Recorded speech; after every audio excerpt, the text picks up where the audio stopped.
clarinet fans, Kathy Williams-Devries coming to you from Brisbane, Australia, and I wanted to have a chat about the importance of practicing your scales with different articulations, because I mean, it's all well and good playing them all slurred or all staccato or tongued, but there's a variety of other articulations that are really helpful when you're practicing your scales. So, because if you're being examined by an examining body like the Australian Music Examinations Board, the ABS, RM, or Trinity College or whatever, you need to do your scales, but they don't have a huge amount of variety on the articulations, probably just all slurred, all tongued, two slurred, two tongued, two tongued, two slurred, and possibly two slurred, two slurred, but there's heaps and heaps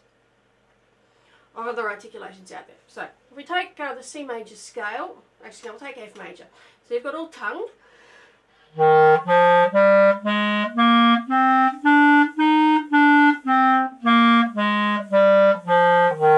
And you've got all slurred.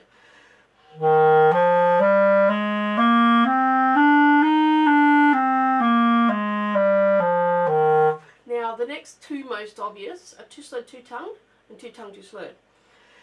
Or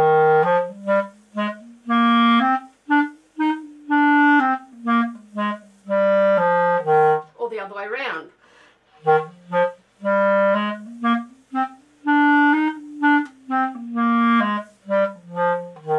But there are also different, two slurred, two slurred.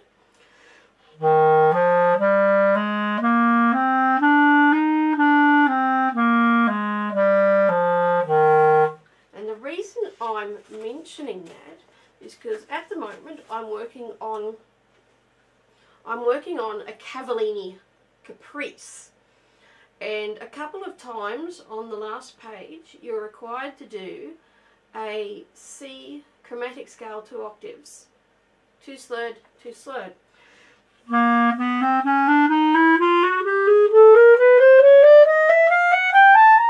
And that occurs a couple of times. We also come across it in the Rosé etudes. I'm thinking actually of number 25 of the 40.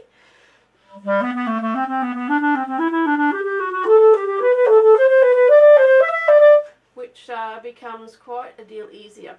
And I'm also lumping in here arpeggios.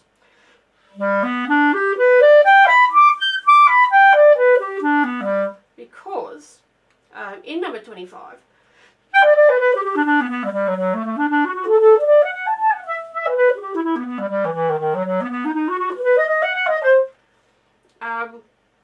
that's why I mentioned it. And also at the end there's this nasty near 3 octave chromatic scale starting on a low G.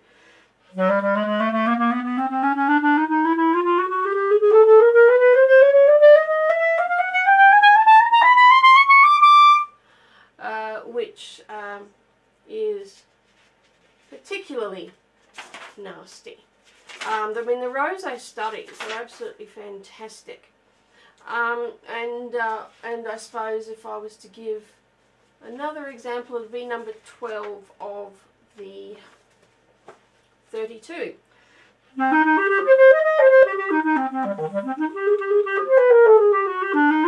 So there's the obvious, so two slurred, two tongued,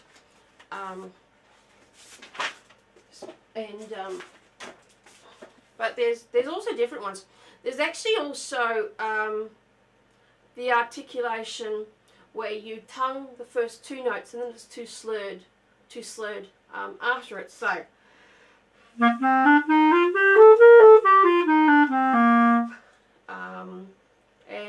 here I'm looking at number 30 of the 40 etudes. Actually, number 30 and number 31 are absolutely brilliant for different types of articulation.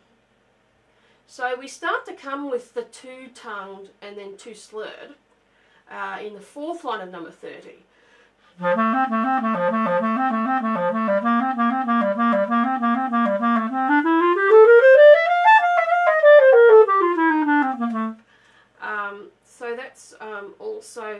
a handy little one later on in the piece.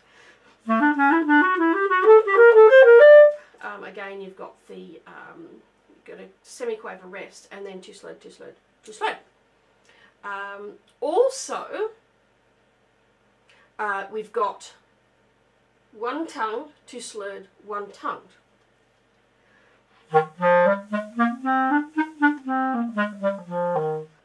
And in number 30 and 31,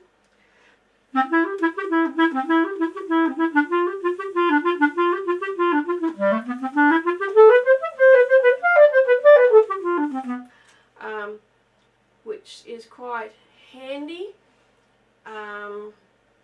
Also in 31,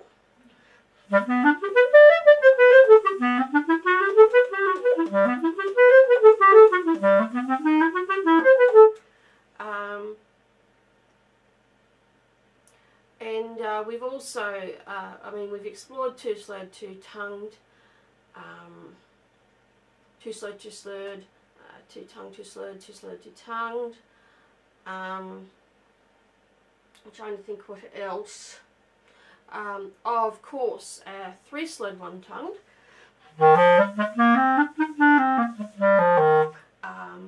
Or the other way round.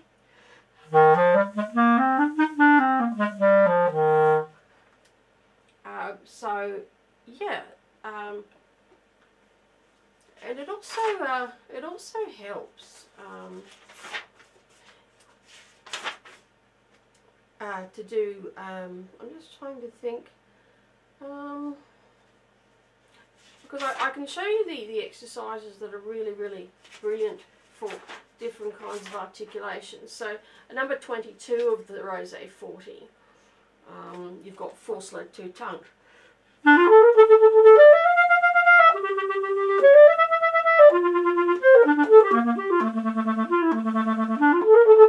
As you can tell, I'm very good with articulation. Number 23,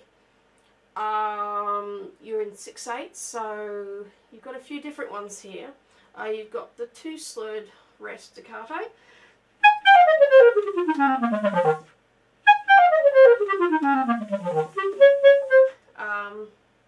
and then two slurred, two tongued,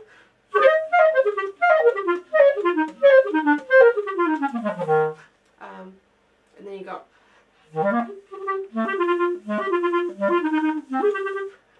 lots of interesting little bits of articulation there.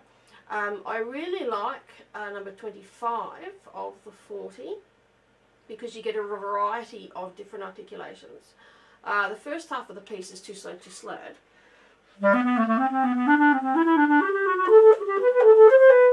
But halfway through the piece, we go into the minor, and it's two tongued, two slurred.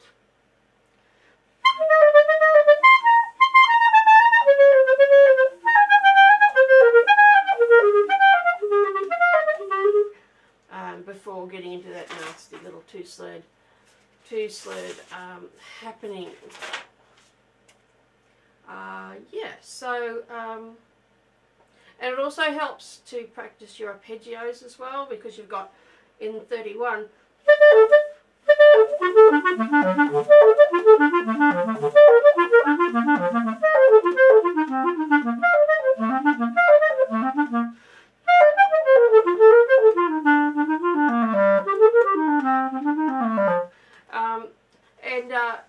if you're looking at scales to practice these various techniques, I would refer you to the Behrman, or actually Closé is better. Closé has sort of a couple of circles of fifths with your scales.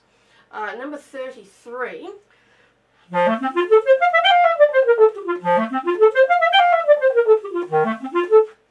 And then you've got your arpeggios. So you're constantly changing. So in the middle of the piece,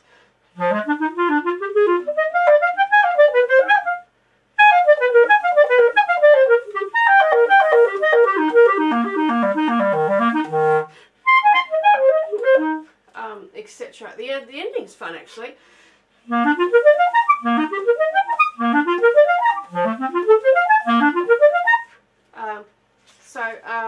so that one's fun as well.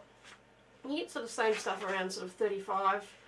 Number 36 I'll reserve for a special video on its own. Number 37, again, you've got the two-slurred, two-tongue. Number 39 is fantastic, because again you've got that sort of offbeat, two-slurred, two-slurred, but sort of starting off the beat. So